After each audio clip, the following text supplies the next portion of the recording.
Good morning, Quadcopter 101 here. What I got for you today is a review of the new Syma X20. The Syma X20 is intended as a beginner's indoor flyer, primarily. This is for brand new flyers who want to learn to fly, but don't have a big field, although I'm going to be flying in a big field. You can fly around indoors with this thing very easily. And the main reason being, this comes with altitude hold. It's an altitude hold micro quadcopter. Very neat design, very different looking than previous Symas that we've seen in the past. It has an on-off button on the top, a built-in, I believe it's 150 milliamp hour battery. You cannot change the batteries. You got to recharge it to get it to fly again. That's unfortunate, But again, the built-in battery, I guess, is intended to make you take the time out to cool down these tiny motors in between flights so you don't burn out the motors. That's a problem, especially with these micros. These nano micros, somewhere in between there. They're very hard to fix. You cannot probably, have a difficult time repairing this if one of these motors burn out. Let's go over the controller for this. It has high and low speed along with headless mode. If you hold this one down for 2 seconds, that activates headless mode. And holding down both of these activates takeoff and landing for the quadcopter. It arms the motors and disarms the motors. And this right button, with a quick push of the right button and a push up or down on the right stick, tells it which direction to flip. You can also take off and land, start the motors by bringing the sticks down and inboard, and shutting off the motors by bringing the sticks down and holding them down. And you can adjust the trims by holding this button down and then telling it which direction you wish it to trim. So that's the controls in a nutshell. Very simple to use. Let's turn the quadcopter on by holding this button down on the top for 2 seconds until it flashes. And then turning on the transmitter by pressing up on its power button and then binding the transmitter and then hitting takeoff landing buttons, and it takes off. So this is it. Let's go up a little higher. We got a little bit of a breeze on my left shoulder here, so we're going to fly it around. This is low rate. Very simple to fly. Again, with its altitude hold, there's no messing around with the throttle to tell it to go up or down. So now let's do a flip with it. You got to hold the flip button down.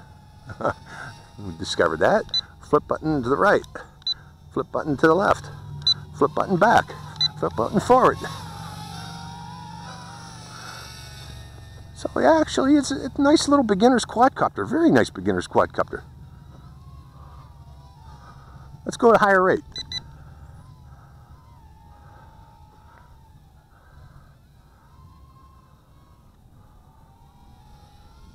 I got to keep this real close because it's so tiny, but yeah, it's maneuverable. So if you're looking for a cheap beginner's quadcopter, this might be for you. I think it's a little $22 or something like that. Here, let me bring it back over this way, let the wind blow it back. Unfortunately, I don't have the price for it on me right now, but it's in the 20s. So it's not expensive, simple to fly. Nice beginner's quadcopter.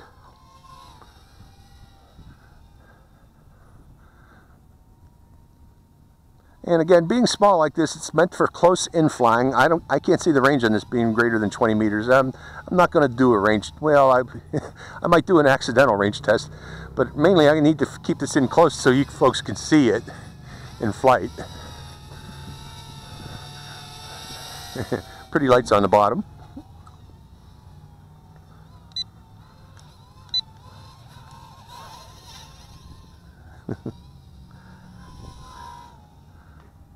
Nice little flyer. Now, one thing about it, it doesn't have real sticks. They're like buttons that slide buttons for the controls. I'm normally used to flying with sticks, but these are slide buttons that operate like sticks. Let's come down a little lower. Okay, the wind's dying down just a bit, but it's drifting backward with 1 mile per hour breeze.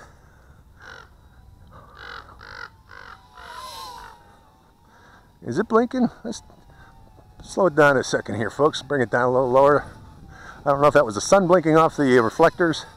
No, its lights aren't blinking. That was the sun reflecting off of the red trimming it has on it. Oh, it's got a bright front red light. Is that right? No, that's, again, the sun glinting off the trim, reflective trim on the front.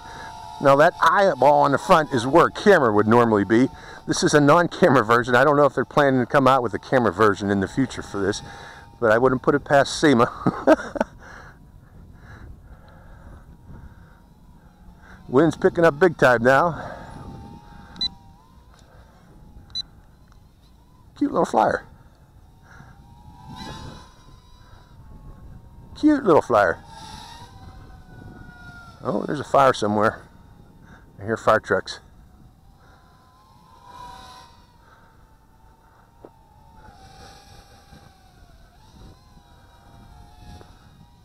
Syma X20, folks, for beginner flyers.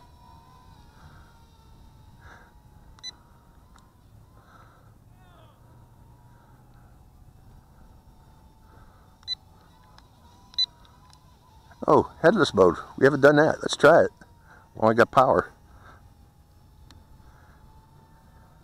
Holding down the button. Headless mode's working. I don't think it has one key return though. But headless mode, oh, it beeps for a few seconds to let you know you're in headless mode, and then the beeper stops. That's good, so you don't have to listen to that annoying beep.